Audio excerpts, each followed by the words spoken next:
स्थानिक पोलीस असेल, कृषी विभाग असेल, ग्राम असेल, विविध मागण्यांसाठी स्थानिक प्रशासन दाद देत नाही म्हणून नागरिक जिल्हाधिकारी कार्यालयासमोर आंदोलनं येतात न्याय मागण्यासाठी. मात्र जिल्हाधिकारी कार्यालयासमोर लोक 8-8 दिवस 15-15 दिवस त्या ठिकाणी उपोषण करतात. प्रशासन लक्ष देत नाही. 3.5 वर्षापूर्वी याच ठिकाणी आप्पासाहेब पवार नावाच्या पारध्याचा उपोषण करताना मृत्यू झालेला आहे.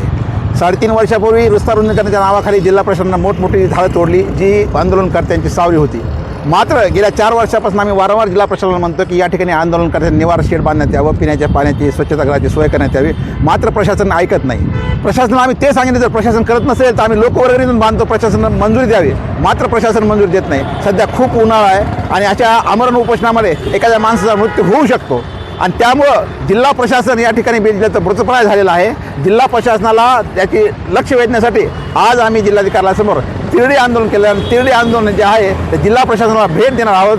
कमीत कमी या निमित्तानं तरी जिल्हा प्रशासन आंदोलनकर्त्यांची बाजू ऐकून घेईन, त्यांच्या वेदना व्यथा समजून घेईल आणि आंदोलनकर्त्यांसाठी निवारा, स्वच्छ पिण्याचं पाणी आणि त्याचबरोबर स्वच्छता आदींची मूलभूत सुविधा सोय करेल असं आम्हाला वाटतं.